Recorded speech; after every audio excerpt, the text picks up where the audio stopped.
नमस्कार दोस्तों, BPA news channel में आपका बहुत बहुत स्वागत है। मैं हूं प्रेम कुमार बहुत, director and bureau chief Haryana.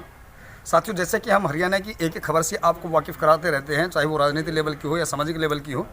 आज हम पहुंचे हैं रेवाड़ी में और ये गढ़ी बोलनी रोड पर स्थित है। मैं अपने साथी चाहूँगा एक बार दिखाएंगे।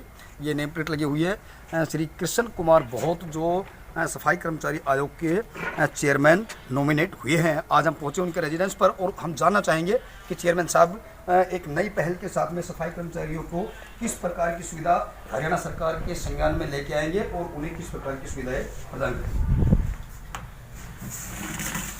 चेयरमैन साहब नमस्कार। नमस्कार सर, कैसे हैं? बस बढ़िया। तो सबसे पहले तो बीपीए न्यूज़ चैनल की तरफ से और समस्त वाल्मीकि समाज की तरफ से, सर बहुत परिवार की तरफ से मैं आपको शुभकामना देता हूं कि आपको चेयरमैन नॉमिनेट किया गया है और commission for SK Haryana nominate किया गया है। सर कैसा फीलिंग हो रहा है, कैसा महसूस हो रहा है? मैं पहले तो बीपी न्यूज़ का धन्यवाद करता हूं जो आप यहाँ आए और मेरे से बात कर रहे हैं। और जो हमारे जो सफाई कर्मचारी हैं जो हरियाणा के जी, उनके लिए माननीय मुख्यमंत्री जी ने ये फर्स्ट टाइम अपना जो कमीशन है ये फॉर्म किया है जी, और पहले नेशनल कमीशन होता था, लेकिन मुख्यमंत्री जी ने हमारी सरकार में पहली बार बना के बहुत बड़ा काम किया है जी, और एक ऐतिहासिक काम है।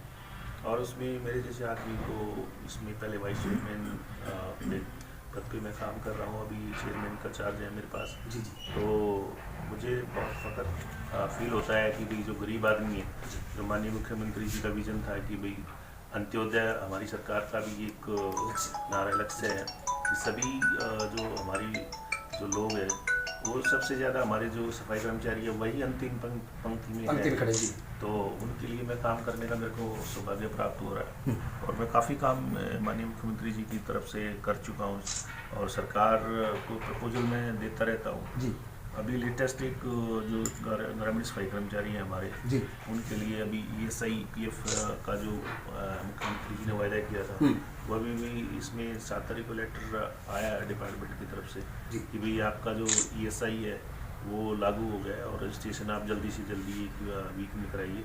क्योंकि जो BDPO ब्लॉक डेवलपमेंट ऑफिसर है उनसे बोला गया और DDPOs को बोला गया कि भाई फटाफट आप इनको रजिस्टर कराएं ताकि इनका ESI कटने लग जाए और इनको उस तरह से फैसिलिटेट किया जाए।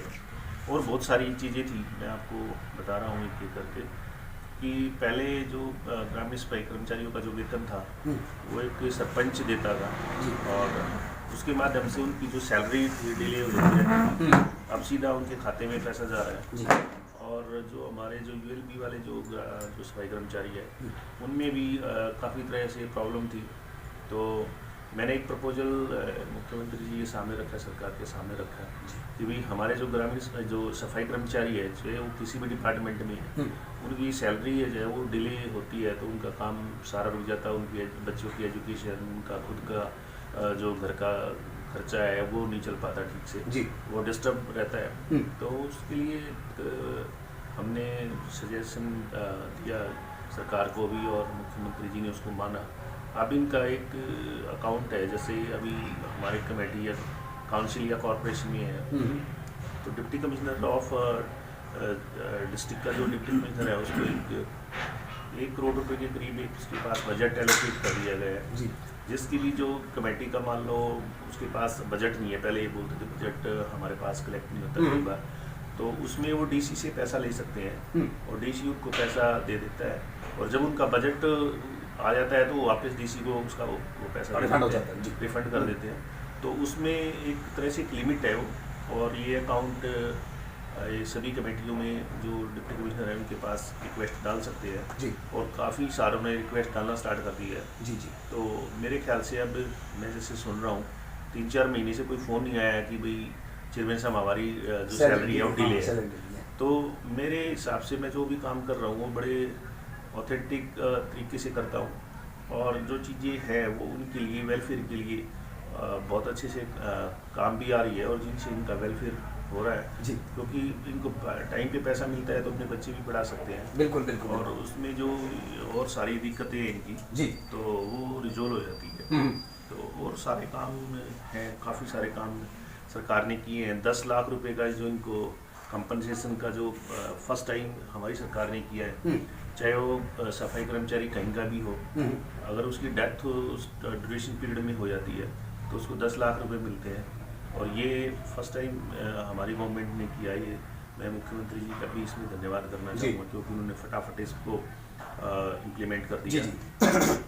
और बहुत सारी चीज़ें हैं जो एस्क्रो अकाउंट, जैसे एक अकाउंट होता था पहले, जो हमारे जो ठेकेदार है, जो हमारे ठेके पे जो सफाई कर्मचारी है पार्ट 1 के अकॉर्डिंग या पार्ट 2 के अकॉर्डिंग, वो जो डिफाइन करते हैं। पार्ट 1 में क्या है कि जो ठेकेदार पैसा ले लेता था और उनको हमारे सफाई कर्मचारियों को पैसे नहीं देते थे। अब हमने उसमें एक एस्क्रो अकाउंट एक है, जो मुख्यमंत्री जी ने बोला है कि इसको मैंडेटरी है, ये इसको इम्प्लीमेंट कराओ। लेकिन बहुत सारी जगह इम्प्लीमेंटेशन तो उनको इम्प्लीमेंट कराया गया है। और उसमें एस्क्रो अकाउंट ये है कि भाई अगर आपके ठेकेदार के अकाउंट में पैसा चला जाता है तो immediate with in 5 minute transfer हो जाएगा आपकी जो एम्प्लॉयज़ है। तो ये टेक्निकल चीज़ है और इसमें बड़ा उनको हमारे जो सफाई कर्मचारी उनको बहुत फ़ायदा हो रहा है। और उनकी सैलरी का जो डिले का मैटर था वो भी ख़त्म हो गया, जो कॉन्ट्रैक्टर के जो लोग थे। और काफ़ी सारी चीज़ें हैं जो अभी इसमें चल रही हैं। एक हमने वेबसाइट लॉन्च की है, सीएम साहब ने उसको लॉन्च किया, जो हमारा कमीशन है उसकी तरफ से उसको बनाया गया है। अब हम उस पर जो सफाई कर्मचारी चाहे कहीं पे भी है, वो उस पर अपनी समस्या डालेगा, अपनी कोई भी शिकायत डालेगा और वो हमारे तक पहुंचेगी। और हम उसको इमीडिएट जो भी उसका कंसर्न अधिकारी है उसको वापस उसको भेजेंगे और उससे उसका पूछेंगे और उसको मॉनिटर करेंगे, ताकि जो हमारा जो सफाई कर्मचारी है बेचारा कहीं का भी हो वो इमीडिएट उसको रिजोल्व कर सके। तो देखिए, ये थे हरियाणा सफाई कर्मचारी आयोग के चेयरमैन नॉमिनेट किए गए कृष्ण कुमार बहुत जी। तो इन्होंने बताया कि खट्टर सरकार जो है, बीजेपी सरकार जो है, जो नारा देती थी बेटी बचाओ बेटी पढ़ाओ या सबका साथ सबका विकास, तो मनोहर लाल खट्टर जी की एक साफ छवि है, सबको साथ लेकर चल रहे हैं। और उन्होंने देखा कि किस प्रकार से चाहे वो सफाई कर्मचारी हो या कोई अदर्स 4th क्लास का कोई कर्मचारी हो, उनकी समस्याओं का समाधान निदान कैसे कर सके, ऐसा कोई कोऑर्डिनेट सिस्टम बैठाया जाए। तो पहले सेंट्रल कमीशन होता था, अब स्टेट वाइज कमीशन लागू किया है भारतीय जनता पार्टी की सरकार में। तो चेयरमैन साहब ने बताया कि अब हम पूरे हरियाणा प्रदेश को कोऑर्डिनेट कर रहे हैं। तो सर, इसमें आपने कुछ जिला वाइज और ब्लॉक वाइज आपने कुछ कोऑर्डिनेटर नॉमिनेट किए हैं, तो उसके लिए सर अभी हमारा जो मैनेजमेंट स्कीम एक्ट है उसके अकॉर्डिंगली जो डिस्ट्रिक्ट लेवल की कमेटियां हैं और स्टेट लेवल की कमेटी में कोऑर्डिनेटर हमारे जो मेंबर्स हैं वो 5 मेंबर हैं। और उसके अकॉर्डिंग हमने ये देखा है कि भी हमारे जैसे डिस्ट्रिक्ट कोऑर्डिनेटर है वो अभी अपॉइंट किए हैं इमीडिएट, और वो हमने सभी डिप्टी कमिश्नर को लेटर लिख के जो भी डिप्टी कमिश्नर की तरफ से हमारे पास जो नाम आए हैं उनको हमने कोऑर्डिनेट नियुक्त किया है और वो कोऑर्डिनेट करेंगे अच्छे से। क्योंकि जो हमारे ग्रामीण सफाई कर्मचारी ले लो, चाहे ये दूसरे डिपार्टमेंट में सफाई कर्मचारी ले लो, चाहे म्यूनसिपल कॉर्पोरेशन की कमेटी के ले लो, तो उसमें क्या है कि उनके साथ जो उनके नेता हैं या जो है वो उस तरीके से कोऑर्डिनेट कर नहीं पा रहे हैं ठीक से। हमें बहुत सारी चीज़ें पता नहीं चलती, जो उनकी प्रॉब्लम से वो आगे एक्सप्लेन हो नहीं रही है। तो हमने एक कोऑर्डिनेटर बनाए हैं जो उनके यूनियन के नेता है, ये उनसे मिलेंगे जाके, और जो आम सफाई कर्मचारी है उनसे भी मिलेंगे जाके, और फिर ये जो भी वहाँ से डेटा कलेक्ट करेंगे या उनकी जो ग्रीवेंसीज है वो सुनेंगे और ये सीधा हमारे को बताएंगे, फिर हम उसको जो डिपार्टमेंट है उससे उसको रिजोल्व कराएंगे। तो ये एक फीमेल और एक मेल, जितने भी 22 डिस्ट्रिक्ट है 44 लोग हमने इनको अपॉइंट किया है और ये बहुत अच्छा काम करेंगे। क्योंकि जो भी सफाई कर्मचारी है कई चीज़ें उनको बेचारों को पता नहीं चलती, उनको ये नहीं पता चलता हमारे लिए सरकार क्या पॉलिसी लेके आई है क्या नहीं। तो ये जो अच्छे पढ़े लिखे लोग हैं इसमें हमने इनको अपॉइंट किया है और ये सारी चीज़ें हमारे को बताएंगे, हम सरकार के सामने रखेंगे। और मेरा मानना है कि मुख्यमंत्री जी हमारे ऐसे मुख्यमंत्री है कि उनको ठीक से अगर कोई चीज़ समझ में आती है तो उसको इमीडिएट वो उसको इम्प्लीमेंट करते हैं। तो देखिए, ये थे हमारे साथ में श्री कृष्ण कुमार बहुत जी, जो सफाई आयोग के चेयरमैन इनको नॉमिनेट किया है।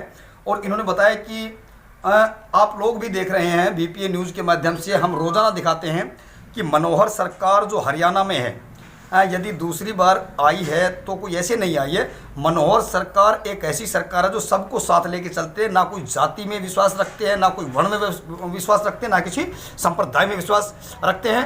देखते रहिए बीपीए न्यूज़, बढ़ते कदम सच्चाई कलम, क्योंकि देश का सच दिखाते हम प्रेम कुमार बहुत हरियाणा।